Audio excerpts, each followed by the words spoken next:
ಬಳ್ಳಾರಿ ಜೈಲನ್ನು ಅನುಭವಿಸಿದಂತಹ ದರ್ಶನ್ ರವರಿಗೆ ಜಾಮೀನು ಸಿಕ್ಕದ್ದು ನಿಮಗೆಲ್ಲ ಗೊತ್ತಿರುವಂತಹ ಸಂಗತಿ.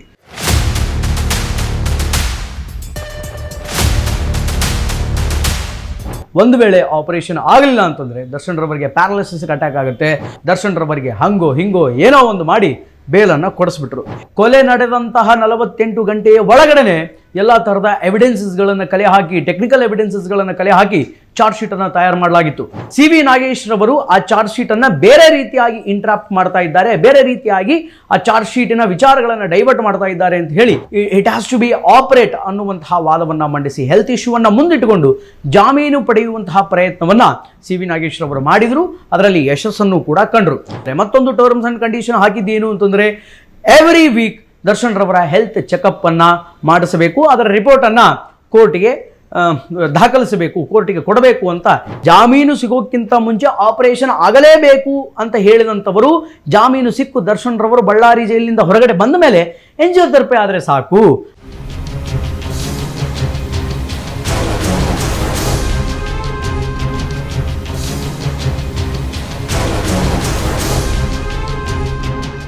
ಹೆಂಗೆ ಜಾಮೀನು ಕೊಟ್ರಿ? ಮೆಡಿಕಲ್ ಬೇಲ್ ಅಂತ ಹೆಂಗೆ ಕೊಟ್ರಿ? ಈ ಮಧ್ಯಂತರ ಜಾಮೀನೇ ಸರಿ ಇಲ್ಲ.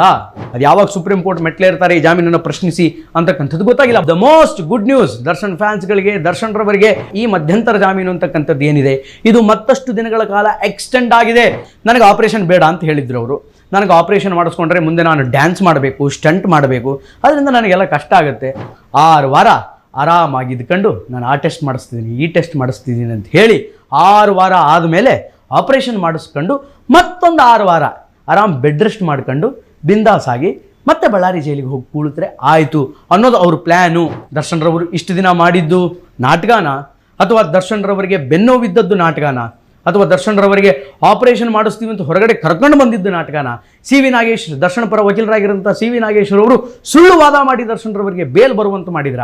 ನಮಸ್ಕಾರ, ಸಮಗ್ರ ನ್ಯೂಸ್ ವಿಶೇಷ ಕಾರ್ಯಕ್ರಮಕ್ಕೆ ಸ್ವಾಗತ. ನಾನು ಶ್ರೀನಿವಾಸ್ ವೈದ್ಯ. ಇಷ್ಟು ದಿನಗಳ ಕಾಲ ರೇಣುಕಾಸ್ವಾಮಿ ಹತ್ಯೆ ಕೇಸ್ನಲ್ಲಿ ಬಳ್ಳಾರಿ ಜೈಲನ್ನು ಅನುಭವಿಸಿದಂತಹ ದರ್ಶನ್ ರವರಿಗೆ ಜಾಮೀನು ಸಿಕ್ಕದ್ದು ನಿಮಗೆಲ್ಲ ಗೊತ್ತಿರುವಂತಹ ಸಂಗತಿ. ಮೆಡಿಕಲ್ ಬೇಲ್ ಮೇಲೆ ದರ್ಶನ್ ರವರು ಹೊರಗಡೆ ಇದ್ದಾರೆ. ಅಂದರೆ ದರ್ಶನ್ ರವರ ಬೆನ್ನಿನ ಸ್ಪೈನಲ್ ಕಾರ್ಡಿನ ನರಗಳಲ್ಲಿ, ಅಂದರೆ L1 L2 ನರಗಳಲ್ಲಿ ಸಮಸ್ಯೆ ಅಂತಕ್ಕಂಥದ್ದು ವ್ಯಕ್ತವಾಗಿದೆ. ಅದು ಮಸ್ಟ್ ಆ್ಯಂಡ್ ಶುಡ್ ಆಪರೇಷನ್ ಆಗಲೇಬೇಕು. ಒಂದು ವೇಳೆ ಆಪರೇಷನ್ ಆಗಲಿಲ್ಲ ಅಂತಂದರೆ ದರ್ಶನ್ ರವರಿಗೆ ಪ್ಯಾರಾಲಿಸಿಸ್ ಅಟ್ಯಾಕ್ ಆಗುತ್ತೆ, ಅವರ ಜೀವಕ್ಕೆ ಅಪಾಯ ಇದೆ ಅಂತ ಹೇಳಿ ದರ್ಶನ್ ಪರ ವಕೀಲರಾಗಿರುವಂತಹ CV ನಾಗೇಶ್ ರವರು ಹೈಕೋರ್ಟ್ನಲ್ಲಿ ಬಹಳ ಪ್ರಬಲವಾದಂತಹ ವಾದವನ್ನು ಮಂಡನೆ ಮಾಡಿ ದರ್ಶನ್ ರವರಿಗೆ ಹಂಗೋ ಹಿಂಗೋ ಏನೋ ಒಂದು ಮಾಡಿ ಬೇಲನ್ನು ಕೊಡಿಸ್ಬಿಟ್ರು. ಇನ್ನು ಈತ ದರ್ಶನ್ ರವರಿಗೆ ಯಾವುದೇ ಕಾರಣಕ್ಕೂ ಬೇಲ್ ಸಿಗಬಾರದು ಅನ್ನುವಂತಹ ನಿಟ್ಟಿನಲ್ಲಿ, ಅನ್ನುವಂತಹ ಪಣದಲ್ಲಿ ಒಂದು ಜಿದ್ದಾಜಿದ್ದಿಯಿಂದ ಪ್ರತಿವಾದ ಮಾಡಿದ್ದು ಪಬ್ಲಿಕ್ ಪ್ರಾಸಿಕ್ಯೂಟರ್ ಆಗಿರುವಂತಹ, ಅಂದರೆ SPP ಆದಂತಹ ಪ್ರಸನ್ನ ಕುಮಾರ್. ಈತ ಚಾರ್ಜ್ ಶೀಟನ್ನು ನೋಡಿದಾಗ ಮ್ಯಾಜಿಸ್ಟ್ರೇಟ್ ಹೇಳಿದ್ದೇನು ಅಂತಂದರೆ it was a extraordinary charge sheet. ಬಹಳ ಅದ್ಭುತವಾಗಿ ಪೊಲೀಸರು, ಅಂದರೆ ಬೆಂಗಳೂರಿನ ಪೊಲೀಸರು ಚಾರ್ಜ್ ಶೀಟನ್ನು ದಾಖಲೆ ಮಾಡಿದ್ದಾರೆ. ಯಾಕೆ ಅಂತಂದರೆ ಕೊಲೆ ನಡೆದಂತಹ 48 ಗಂಟೆಯ ಒಳಗಡೆ ಎಲ್ಲ ಥರದ ಎವಿಡೆನ್ಸಸ್ಗಳನ್ನು ಕಲೆ ಹಾಕಿ, ಟೆಕ್ನಿಕಲ್ ಎವಿಡೆನ್ಸಸ್ಗಳನ್ನು ಕಲೆ ಹಾಕಿ ಚಾರ್ಜ್ ಶೀಟನ್ನು ತಯಾರು ಮಾಡಲಾಗಿತ್ತು. ಸುಮಾರು 4000ಕ್ಕೂ ಅಧಿಕ ಪುಟಗಳ ಚಾರ್ಜ್ ಶೀಟ್ ಅಂತಕ್ಕಂಥದ್ದು ತಯಾರಾಗಿತ್ತು. ಅದರಿಂದ ಚಾರ್ಜ್ ಶೀಟ್ ನೋಡಿದಂತಹ ಮ್ಯಾಜಿಸ್ಟ್ರೇಟ್ ಒಂದು ಕ್ಷಣ ಬಹಳ ಅದ್ಭುತವಾದಂತಹ ಚಾರ್ಜ್ ಶೀಟ್ ಅಂತ ಹಾಡಿ ಹೊಗಳಿದ್ರು. ಅದಾದ ಮೇಲೆ ಯಾವಾಗ ಈ ದರ್ಶನ್ ಕೇಸನ್ನು CV ನಾಗೇಶ್ ಅವರು ಕೈಗೆತ್ತಿಕೊಂಡು ವಾದವನ್ನು ಮಾಡಲಿಕ್ಕೆ ಪ್ರಾರಂಭ ಮಾಡ್ತಾರೆ, ಆಗ ಚಾರ್ಜ್ ಶೀಟಲ್ಲಿ ಸೋ ಆ್ಯಂಡ್ ಸೋ ಲೂಪ್ ಹೋಲ್ಸ್ಗಳನ್ನು ಹೆಕ್ಕಿ ತೆಗೆದು ಜಡ್ಜಿನ ಮುಂದೆ ಹೇಳ್ತಕ್ಕಂಥವರಾಗ್ತಾರೆ. ಆಗ ಒಂದು ಕ್ಷಣ ಜಡ್ಜ್ ಅವರಿಗೂ ಕೂಡ ಅನುಮಾನ ವ್ಯಕ್ತವಾಗಿದ್ದು ಸರ್ವೇ ಸಾಮಾನ್ಯ. ಯಾಕಾದರೂ ಇದನ್ನು ಎಕ್ಸ್ಟ್ರಾರ್ಡಿನರಿ ಚಾರ್ಜ್ ಶೀಟ್ ಅಂದರೆ ಇಷ್ಟೆಲ್ಲ ಲೂಪ್ ಹೋಲ್ಗಳು ಇದೇನಾ ಅಂತ ಜಡ್ಜ್ ತಲೆಯಲ್ಲೂ ಬಂದಿರುತ್ತೆ. ಆದರೆ CV ನಾಗೇಶ್ ರವರು ಆ ಚಾರ್ಜ್ ಶೀಟನ್ನು ಬೇರೆ ರೀತಿಯಾಗಿ ಇಂಟ್ರಾಪ್ಟ್ ಮಾಡ್ತಾ ಇದ್ದಾರೆ, ಬೇರೆ ರೀತಿಯಾಗಿ ಆ ಚಾರ್ಜ್ ಶೀಟಿನ ವಿಚಾರಗಳನ್ನು ಡೈವರ್ಟ್ ಮಾಡ್ತಾ ಇದ್ದಾರೆ ಅಂತ ಹೇಳಿ ಇದು CV ನಾಗೇಶ್ ಅವರು ಹಾಕಿರುವಂಥ ಎಲ್ಲ ಪಾಯಿಂಟ್ಸ್ಗಳಿಗೆ SPP ಪ್ರಸನ್ನ ಕುಮಾರ್ ಅವರು ಪ್ರತಿವಾದವನ್ನು ಮಂಡಿಸ್ತಾರೆ. ಅಂದರೆ ದರ್ಶನ್ ರವರಿಗೆ ಯಾವುದೇ ಕಾರಣಕ್ಕೂ ಕೂಡ ಮಧ್ಯಂತರ ಜಾಮೀನನ್ನು ಮಂಜೂರು ಮಾಡಬಾರ್ದು ಅನ್ನೋದು ಪ್ರಸನ್ನ ಕುಮಾರ್ ಅವರ ವಾದ ಆಗಿತ್ತು. ಬಟ್ ವಾಟ್ ಎವರ್, ಹೆಲ್ತ್ ಇಶ್ಯೂವನ್ನು ಮುಂದೆ ಇಟ್ಟುಕೊಂಡು, ಅಂದರೆ ದರ್ಶನ್ ರವರಿಗೆ ಆರೋಗ್ಯ ಸರಿಗಿಲ್ಲ, ಬೆನ್ನಿನಲ್ಲಿ, ಅಂದರೆ ನಾನು ಆಗಲೇ ಹೇಳಿದಾಗೆ ಸ್ಪೈನಲ್ ಕಾರ್ಡಿನ ನರಗಳಲ್ಲಿ ಬಹಳ ತೊಂದರೆಯನ್ನು ಅನುಭವಿಸ್ತಾ ಇದ್ದಾರೆ. He is A hero. ಮುಂದೆ ಅಂದರೆ ಈ ಒಂದು ಕೇಸಿನಲ್ಲಿ ಶಿಕ್ಷೆ ಆಗಿ ಅವರು ಹೊರಗಡೆ ಬಂದ ಮೇಲೂ ಕೂಡ ಅವರು ಸಿನಿಮಾಗಳನ್ನು ಮಾಡಬೇಕು. ಇಟ್ಸ್ ಅ ಪ್ರೊಫೆಷನ್, ಅವರಿಗೆ ಅದು ಪ್ರೊಫೆಷನ್. ಆದ್ದರಿಂದ ಅವರು ಹೆಲ್ತ್ ಆ್ಯಂಡ್ ಫಿಟ್ ಆಗಿ ಇರಬೇಕು. It has to be operate ಅನ್ನುವಂತಹ ವಾದವನ್ನು ಮಂಡಿಸಿ ಹೆಲ್ತ್ ಇಶ್ಯೂವನ್ನು ಮುಂದಿಟ್ಟುಕೊಂಡು ಜಾಮೀನು ಪಡೆಯುವಂತಹ ಪ್ರಯತ್ನವನ್ನು CV ನಾಗೇಶ್ ರವರು ಮಾಡಿದರು. ಅದರಲ್ಲಿ ಯಶಸ್ಸನ್ನು ಕೂಡ ಕಂಡರು. ಒಟ್ಟು ಒಂದಲ್ಲ ಎರಡಲ್ಲ ಕರ್ನಾಟಕದ ಹೈಕೋರ್ಟ್ 6 ವಾರಗಳ ಕಾಲ ದರ್ಶನ್ ರವರಿಗೆ ಬೇಲನ್ನು ಮಂಜೂರು ಮಾಡಿತು. ದರ್ಶನ್ ರವರಿಗೆ ಬೇಲನ್ನು ಮಂಜೂರು ಮಾಡಿದಂತಹ ಸಂದರ್ಭದಲ್ಲಿ ಒಂದಿಷ್ಟು ಸ್ಟ್ರಿಕ್ಟ್ ರೂಲ್ಸ್ ಆ್ಯಂಡ್ ರೆಗ್ಯುಲೇಷನ್ಸ್ಗಳನ್ನು, ಅಂದರೆ so and so terms and ಕಂಡೀಷನ್ಸ್ಗಳಂತ ಏನು ಹೇಳ್ತೀವಿ, ಆ ಟರ್ಮ್ಸ್ ಆ್ಯಂಡ್ ಕಂಡೀಷನ್ಸ್ಗಳನ್ನು ಅಪ್ಲೈ ಮಾಡ್ತು. ದರ್ಶನ್ ರವರ ವೀಸಾ ಆಗಿರ್ಬೋದು, ಪಾಸ್ಪೋರ್ಟ್ ಆಗಿರ್ಬೋದು, ಅದೆಲ್ಲವೂ ಕೂಡ ಕರ್ನಾಟಕದ ಹೈಕೋರ್ಟ್ ಅಂತಕ್ಕಂಥದ್ದು ತನ್ನ ವಶಕ್ಕೆ ಪಡೆದುಕೊಳ್ಳುತ್ತೆ ಮತ್ತು ಪೊಲೀಸರು ಕೂಡ ಆ ವೀಸಾ ಪಾಸ್ಪೋರ್ಟನ್ನು ತಮ್ಮ ವಶದಲ್ಲಿ ಇಟ್ಕೊಳ್ತಾರೆ. ಅದಾದ ಮೇಲೆ ಕೋರ್ಟ್ ಹೇಳಿದ್ದೇನು ಅಂತಂದರೆ, ಮತ್ತೊಂದು ಟರ್ಮ್ಸ್ ಆ್ಯಂಡ್ ಕಂಡೀಷನ್ ಹಾಕಿದ್ದೇನು ಅಂತಂದರೆ, ಎವ್ರಿ ವೀಕ್ ದರ್ಶನ್ ರವರ ಹೆಲ್ತ್ ಚೆಕಪ್ಪನ್ನು ಮಾಡಿಸಬೇಕು, ಅದರ ರಿಪೋರ್ಟನ್ನು ಕೋರ್ಟಿಗೆ ದಾಖಲಿಸಬೇಕು, ಕೋರ್ಟಿಗೆ ಕೊಡಬೇಕು ಅಂತ ಹೇಳಿದರು. ಬಟ್ ಅದು ಏನು ಮಾಡಿದರು ಅಂತ ಗೊತ್ತಿಲ್ಲ. ಮೊದಲನೇ ವಾರ ಅದನ್ನು ಮಾಡಿದರು, ಎರಡನೇ ವಾರದಿಂದ ಅದು ಎಷ್ಟರ ಮಟ್ಟಿಗೆ ಫಾಲೋ ಅಪ್ ಆಯಿತು ಅನ್ನೋದೇ ದೊಡ್ಡ ಯಕ್ಷ ಪ್ರಶ್ನೆ. ವಾಟ್ ಎವರ್, ಆಪರೇಷನ್ ಆಗಬೇಕು ಅಂತ ಹೇಳಿ ಜಾಮೀನನ್ನು ಪಡೆದುಕೊಂಡರೂ ಕೂಡ ಇಲ್ಲಿಯ ತನಕ, ಇವತ್ತಿನ ತನಕ, ಈ ಕ್ಷಣದ ತನಕ ಯಾವುದೇ ರೀತಿಯ ಆಪರೇಷನ್ ಆಗಿಲ್ಲ.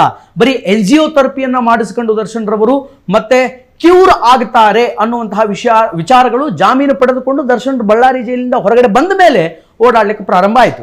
ಅಂದರೆ ಜಾಮೀನು ಸಿಗೋಕ್ಕಿಂತ ಮುಂಚೆ ಆಪರೇಷನ್ ಆಗಲೇಬೇಕು ಅಂತ ಹೇಳಿದಂಥವರು ಜಾಮೀನು ಸಿಕ್ಕು ದರ್ಶನ್ ರವರು ಬಳ್ಳಾರಿ ಜೈಲಿನಿಂದ ಹೊರಗಡೆ ಬಂದ ಮೇಲೆ ಎನ್ಜಿಯೋಥೆರಪಿ ಆದರೆ ಸಾಕು ಅನ್ನುವಂತಹ ನಿಟ್ಟಿನಲ್ಲಿ ಮಾತಾಡೋದಕ್ಕೆ ಪ್ರಾರಂಭ ಮಾಡಿದರು. ಇತ್ತ ಬೆಂಗಳೂರು ಪೊಲೀಸರು ಈ ಜಾಮೀನನ್ನೇ ವಿರೋಧ ಮಾಡೋಕ್ಕೆ ಪ್ರಾರಂಭ ಮಾಡಿದರು. ಹೆಂಗೆ ಜಾಮೀನು ಕೊಟ್ರಿ? ಮೆಡಿಕಲ್ ಬೇಲ್ ಅಂತ ಹೆಂಗೆ ಕೊಟ್ರಿ? ಈ ಮಧ್ಯಂತರ ಜಾಮೀನೇ ಸರಿ ಇಲ್ಲ, ಆಪರೇಷನ್ ಮಾಡಿಸ್ಕೊಳ್ಬೇಕು ಅಂತ ಹೇಳಿ ಕಾರಣ ಹೇಳಿ ಮಧ್ಯಂತರ ಜಾಮೀನನ್ನು ಪಡೆದಂತಹ ನಟ ಇವತ್ತು ಯಾವುದೇ ಥರದ ಆಪರೇಷನ್ನ ಇವತ್ತಿನ ತನಕ ಮಾಡಿಸ್ಕೊಂಡಿಲ್ಲ. ಆದ್ದರಿಂದ ಈ ಜಾಮೀನನ್ನು ಪ್ರಶ್ನಿಸಿ ನಾವು ಸುಪ್ರೀಂ ಕೋರ್ಟಿಗೆ ಹೋಗ್ತೀವಿ ಅಂತ ಹೇಳಿ ಇತ್ತ ಬೆಂಗಳೂರು ಪೊಲೀಸರು, ಅಂದರೆ ಯಾರು ದರ್ಶನ್ ಕೇಸನ್ನು ಹ್ಯಾಂಡಲ್ ಮಾಡ್ತಾ ಇದ್ರಲ್ಲ ಸೋ ಆ್ಯಂಡ್ ಸೋ ಪೊಲೀಸರು, ಅವರು ಸುಪ್ರೀಂ ಕೋರ್ಟಿಗೆ ಹೋಗೋದಕ್ಕೆ ಒಂದಿಷ್ಟು ತಯಾರಿಗಳನ್ನು ಮಾಡ್ಕೊಂಡಿದ್ದಾರೆ. ಈ ಕೇಸಿನ ಬಗ್ಗೆ ಅಂದರೆ ಸುಪ್ರೀಂ ಕೋರ್ಟಿಗೆ ಹೋಗೋದಕ್ಕೆ ಇತ್ತ ಗೃಹ ಸಚಿವರ ಜೊತೆ ಆಗಿರ್ಬೋದು ಅಥವಾ ಕಮಿಷನರ್ ಆದಂತಹ ದಯಾನಂದರ ಜೊತೆಗೆ ಚರ್ಚಿಸಿ ಸಮ್ಮತಿಯನ್ನು ಕೂಡ ಪಡೆದುಕೊಂಡಿದ್ದಾರೆ. ಅದು ಯಾವಾಗ ಸುಪ್ರೀಂ ಕೋರ್ಟ್ ಮೆಟ್ಲೇರ್ತಾರೆ ಈ ಜಾಮೀನನ್ನು ಪ್ರಶ್ನಿಸಿ ಅಂತಕ್ಕಂಥದ್ದು ಗೊತ್ತಾಗಿಲ್ಲ. ಬಟ್ ಇನ್ನೊಂದು the most good news Darshan ಫ್ಯಾನ್ಸ್ಗಳಿಗೆ, ದರ್ಶನ್ ರವರಿಗೆ ಗುಡ್ ನ್ಯೂಸ್ ಏನು ಅಂತಂದರೆ, ದರ್ಶನ್ ರವರಿಗೆ ಈ ಮಧ್ಯಂತರ ಜಾಮೀನು ಅಂತಕ್ಕಂಥದ್ದು ಏನಿದೆ ಇದು ಮತ್ತಷ್ಟು ದಿನಗಳ ಕಾಲ ಎಕ್ಸ್ಟೆಂಡ್ ಆಗಿದೆ. ಪ್ರಾರಂಭದ ದಿನಗಳಲ್ಲಿ 6 ವಾರ ಅಂತ ಏನು ಸಮಯ ಅವಕಾಶ ಕೊಟ್ಟಿದ್ರು, ಈಗ ಆ 6 ವಾರಗಳು ಮತ್ತೆ ಎಕ್ಸ್ಟೆಂಡ್ ಆಗಿದೆ. ಎಷ್ಟು ದಿನಕ್ಕೆ ಎಕ್ಸ್ಟೆಂಡ್ ಆಗಿದೆ ಗೊತ್ತಿಲ್ಲ. ನಾಳೆ ಅಂದರೆ 11ನೇ ತಾರೀಕು, ಡಿಸೆಂಬರ್ 11ನೇ ತಾರೀಕು Darshan is going to be operation ಝೋನಿಗೆ ಹೋಗ್ತಾ ಇದ್ದಾರೆ, ಆಪರೇಷನ್ ಥಿಯೇಟ್ರಿಗೆ ಹೋಗ್ತಾ ಇದ್ದಾರೆ. ಯಾಕೆಂತಂದರೆ ಯಾವ ಕಾರಣವನ್ನು ಕೊಟ್ಟು ಆಚೆ ಬಂದಿದ್ರಲ್ಲ, ಈಗ ಆ ಕಾರಣ ಸತ್ಯ ಆಗಲಿಕ್ಕಿದೆ. ಅಂದರೆ ನಾಳೆ ದರ್ಶನ್ ರವರಿಗೆ ಆಪರೇಷನ್ ಆಗುತ್ತೆ. ನನಗೆ ಆಪರೇಷನ್ ಬೇಡ ಅಂತ ಹೇಳಿದ್ರು ಅವರು. ನನಗೆ ಆಪರೇಷನ್ ಮಾಡಿಸ್ಕೊಂಡ್ರೆ ಮುಂದೆ ನಾನು ಡ್ಯಾನ್ಸ್ ಮಾಡಬೇಕು, ಸ್ಟಂಟ್ ಮಾಡಬೇಕು, ಅದರಿಂದ ನನಗೆಲ್ಲ ಕಷ್ಟ ಆಗುತ್ತೆ, ಅದರಿಂದ ಎನ್ಜಿಯೋಥೆರಪಿಗೆ ನಾನು ಓಕೆ ಇದ್ದೀನಿ ಅಂತ ಹೇಳಿದರು. ಬಟ್ ಇಟ್ ಎನಿ ಕಂಡೀಷನ್ ಗೊತ್ತಿಲ್ಲ, ಆಪರೇಷನ್ ನೇವನ್ನು ಕೊಟ್ಟಿದ್ರು, ಈಗ ಅದರಿಂದ ಆಪರೇಷನ್ ಮಾಡಿಸ್ತಾ ಇದ್ದಾರೆ. ಆಪರೇಷನ್ ಆಗ್ತಾ ಇದೆ ಅನ್ನೋ ಕಾರಣಕ್ಕೆ ಆ ಜಾಮೀನು ಅಂತಕ್ಕಂಥದ್ದು ಏನಿದೆ ಅದು ಮತ್ತಷ್ಟು ದಿನಗಳ ಕಾಲ ಎಕ್ಸ್ಟೆಂಡ್ ಆಗಿದೆ. ಆದರೆ ಈ ರೀತಿ ಆಗೇ ಆಗುತ್ತೆ, ಈ ರೀತಿಯಾದಂತಹ ಸಿಚುವೇಶನ್ ಬಂದೇ ಬರುತ್ತೆ ಅಂತ ಹೇಳಿ ಇತ್ತ SP ಪ್ರಸನ್ನ ಕುಮಾರ್ ಅವರಿಗೂ ಗೊತ್ತಿತ್ತು, ಬೆಂಗಳೂರಿನ ಪೊಲೀಸರಿಗೂ ಗೊತ್ತಿತ್ತು. 6 ವಾರ ಆರಾಮಾಗಿ ಇದ್ಕೊಂಡು ನಾನು ಆ ಟೆಸ್ಟ್ ಮಾಡಿಸ್ತಿದ್ದೀನಿ, ಈ ಟೆಸ್ಟ್ ಮಾಡಿಸ್ತಿದ್ದೀನಿ ಅಂತ ಹೇಳಿ 6 ವಾರ ಆದಮೇಲೆ ಆಪರೇಷನ್ ಮಾಡಿಸ್ಕೊಂಡು ಮತ್ತೊಂದು 6 ವಾರ ಆರಾಮ್ ಬೆಡ್ ರೆಸ್ಟ್ ಮಾಡ್ಕೊಂಡು ಬಿಂದಾಸ್ ಆಗಿ ಮತ್ತೆ ಬಳ್ಳಾರಿ ಜೈಲಿಗೆ ಹೋಗಿ ಕೂಳಿದ್ರೆ ಆಯಿತು ಅನ್ನೋದು ಅವ್ರ ಪ್ಲ್ಯಾನು ಅನ್ನುವಂತಹ ವಿಚಾರ SP ಪ್ರಸನ್ನ ಕುಮಾರ್ಗೂ ಗೊತ್ತಿತ್ತು, ಈ ಕಡೆ ಬೆಂಗಳೂರು ಪೊಲೀಸರಿಗೂ ಗೊತ್ತಿತ್ತು. ಎಕ್ಸಾಕ್ಟ್ಲಿ ಆಬ್ಸಲ್ಯೂಟ್ಲಿ ಇವರೇನು ಪಿಕ್ಚರೈಸೇಷನ್ ಮಾಡ್ಕೊಂಡಿದ್ರು ಹಾಗೆ ಸಿಚುವೇಶನ್ಸ್ಗಳು ದಾಖಲಾಗ್ತಾ ಬರ್ತಾ ಇದೆ. ಬಟ್ ನಾಳೆ ದರ್ಶನ್ ರವರಿಗೆ ಆಪರೇಷನ್ ಅಂತಕ್ಕಂಥದ್ದು ಆಗ್ತಾ ಇದೆ. ಆದ್ದರಿಂದ ಆಪರೇಷನ್ ಆದಮೇಲೆ ಇನ್ನು ಎಷ್ಟು ವಾರಗಳ ಕಾಲ ಇದೇ ಮಧ್ಯಂತರ ಜಾಮೀನಿನಲ್ಲಿ ಅಂದರೆ ಮೆಡಿಕಲ್ ಬೇಲ್ನಲ್ಲಿ ದರ್ಶನ್ ಹೊರಗಡೆ ಇರ್ತಾರೆ, ಟೋಟಲಿ ಈ ಕೇಸಿಂದ ಯಾವಾಗ ದರ್ಶನ್ ರವರು ಮುಕ್ತರಾಗ್ತಾರೆ, ದರ್ಶನ್ ರವರು ಇಷ್ಟು ದಿನ ಮಾಡಿದ್ದು ನಾಟಕನ ಅಥವಾ ದರ್ಶನ್ ರವರಿಗೆ ಬೆನ್ನೋವಿದ್ದದ್ದು ನಾಟಕನ ಅಥವಾ ದರ್ಶನ್ ರವರಿಗೆ ಆಪರೇಷನ್ ಮಾಡಿಸ್ತೀವಿ ಅಂತ ಹೊರಗಡೆ ಕರ್ಕೊಂಡು ಬಂದಿದ್ದು ನಾಟಕನ, CV ನಾಗೇಶ್ ದರ್ಶನ್ ಪರ ವಕೀಲರಾಗಿರೋಂಥ CV ನಾಗೇಶ್ವರ ಅವರು ಸುಳ್ಳು ವಾದ ಮಾಡಿ ದರ್ಶನ್ ರವರಿಗೆ ಬೇಲ್ ಬರುವಂತೆ ಮಾಡಿದ್ರ. ಇವಕ್ಕೆಲ್ಲವಕ್ಕೂ ಕೂಡ SP ಪ್ರಸನ್ನ ಕುಮಾರ್ ಅವರು ತಮ್ಮ ಪ್ರತಿವಾದದ ಸಮಯದಲ್ಲಿ ಏನಂತ ಉತ್ತರ ಕೊಡ್ತಾರೆ ಅನ್ನೋದನ್ನು ನಾವು ಮತ್ತು ನೀವು ಕಾದು ನೋಡಬೇಕು. ಒಟ್ಟಾರೆಯಾಗಿ ಇದು ಇವತ್ತಿನ ವಿಶೇಷ. ನಿರಂತರ ಸುದ್ದಿಗಾಗಿ ನೋಡ್ತಾ ಇರಿ ಸಮಗ್ರ ನ್ಯೂಸ್. ನಮಸ್ಕಾರ.